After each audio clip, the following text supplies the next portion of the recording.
وما سجر بزاف باش يتزوجوا. الخدمة مستحيلة في هاد المكتب. كل ورود واتجارتان زوينين. واش تبغي تمشي للسينما اليوم في الليل؟ A few years ago, I tried to learn Moroccan Arabic, Darija. This is a dialect of Arabic. It's very different from standard Arabic, and to my knowledge, most Arab speakers are not able to understand this. Why did I choose this specific dialect? Well, because in Spain, 99.9% of Arabic speakers you'll meet are Darija speakers. And I also have friends and business partners in Morocco.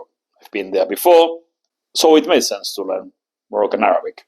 In fact, a friend of mine who owns a bar, which I used to go to relatively often, challenged me to learn it. He was like, you like learning languages, you can learn them fast. What if you learn Moroccan Arabic? That way we can have conversations. I couldn't say no. And of course, it ended up being a bet.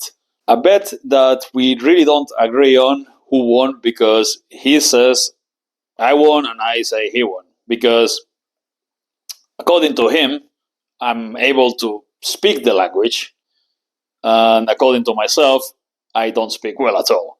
Let me explain why and what went wrong. The problem with Darija is that it's a spoken language. It doesn't work with the usual things I do. It's not a language that you can translate to using the normal tools. There aren't that many written texts either. So most of the tools I normally use to learn languages didn't work at all. If you've been watching my content, you know how I learn languages. I write down everything I want to be able to say in every situation, every conversation, every interaction scenario, thousands of sentences for all the conversations I want to be able to have. I translate them into the target language. I create audio files. I listen to them. I read them. I repeat them aloud over and over again. I translate into the target language verbally and then check for correction. So I learn to say all those things aloud, and then I just talk to people. And it's worked really well with every other language except this one, because if you can't translate your own sentences into the target language well, and you can't create reliable audio files in the language, you can't really learn your own sentences. And yes, I do have access to native speakers of Moroccan Arabic, but I don't see them often enough. And learning by talking to people was never my style, and I simply didn't have the time to dedicate several hours a week to conversation practice with someone, especially without knowing the right sentences.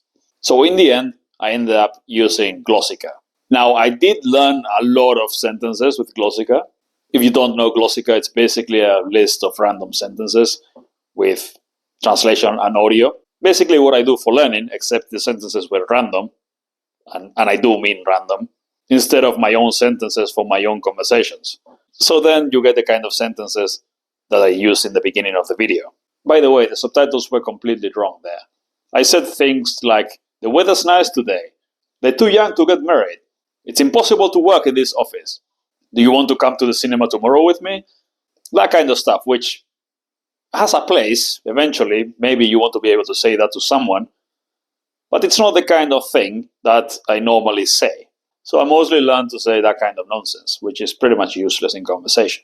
Of course, I also learned sentences while trying to talk to my friends, and credit to him, he always pretended my Moroccan Arabic was way better than it actually was in front of people who couldn't understand us, but I was mostly saying nonsense. Can I do basic things like greet people, order things in a bar or a restaurant, that kind of stuff? Yeah, because I learned by doing, but after that I'm not able to have a proper conversation. And that's because I couldn't use my language islands. What's the lesson here?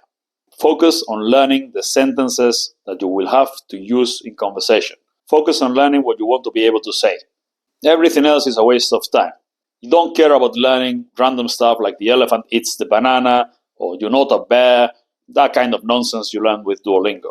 Or random sentences about people getting married, and people do get married, but you don't talk about it all that often. I don't remember the last time I talked about someone getting married. You usually don't need that kind of stuff unless you really like gossiping or you're already at a really high level in the language. So yeah, write down everything you want to be able to say, 1,000, 2,000 sentences, translate it, create audio files, and listen and read and repeat them aloud over and over again, and then translate them as well to learn to say them aloud. But if you can't do that because that language is not available with current technology, well, Sometimes it just doesn't work. Now, eventually I will learn because I keep talking to people and I keep trying to have conversations with them. Or maybe I'll just have someone manually translate everything and then record audio files for me. But that's also a lot of work for that person. So we'll see. It's not my highest priority right now, but eventually I will learn. But like I said, lesson here for you, make sure to learn the sentences you want to be able to say first. Write everything down, translate it, read, listen, and repeat as many times as you can. And if at some point during a conversation with native speakers you're not able to say something that you wanted to say, make sure that when you get home, you write that down, translate it, and you add it to the list so that from now on you're able to say that thing as well.